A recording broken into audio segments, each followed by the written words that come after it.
Hello বন্ধুরা, শুভ দুপুর সবাইকে। তো দেখো, আজকে অনেক দিন পর বাড়িতে এনেছিল দেশি মুরগির মাংস। তো দেশি মুরগির মাংসটা একটু শক্ত হয়, রান্না করতেও বেশ সময় লাগে বলে আমি এই মাংসটাকে লেবু মাখিয়ে বেশ খানিকক্ষণের জন্য রেখে দিয়েছিলাম। আর ওদিকে আমি আমার মশলাগুলোকেও কেটে নিয়েছিলাম। এদিকে পেঁয়াজ ভাজা করতে দিয়েছি তেলের উপরে। পেঁয়াজটা বেশ লাল লাল হয়ে ভাজা হয়ে গেলে এখানে পেস্ট করে রাখা মশলা, আদা রসুন কাঁচা লঙ্কার পেস্ট দিয়ে ভালো করে মশলাটাকে কষিয়ে নিয়েছি। তার মধ্যে দিয়ে দিয়েছি প্রয়োজন মতো নুন আর হলুদ, আর টুকরো করে কেটে রাখা টমেটো। এখানে কিন্তু আমি দুটো বড় বড় টমেটো ইউজ করেছি।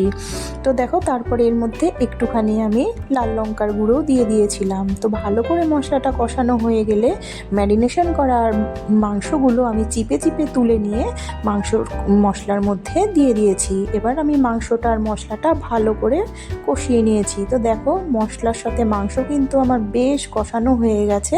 এবার কিন্তু আমি ওপর থেকে গরম জল দিয়ে দিয়েছি। মাংসের ক্ষেত্রে সবসময় গরম জল ইউজ করলে মাংসর টেস্টটাই কিন্তু অন্যরকম হয়। তো দেখো, এবার আমি এটাকে বেশ খানিকক্ষণের জন্য ঢেকে ফুটিয়ে নেব। এরপর গরম মশলা দিয়ে নামিয়ে নিলেই রেডি আমার লাল লাল দেশি মাংসের ঝোল। এই মাংসটা কিন্তু একটু ঝোল ঝোল করে রান্না করলেই বেশি খেতে ভালো হয়। তোমরা কেমন করে রান্না করো অবশ্যই কিন্তু কমেন্ট বক্সে কমেন্ট করে জানিও। আর আজকের রান্নাটা কেমন হয়েছে দেখতে সেটাও কিন্তু অবশ্যই জানিও। তো রেসিপিটা যদি ভালো লাগে অবশ্যই একটা লাইক কমেন্ট করে দিও। Tata, bye bye.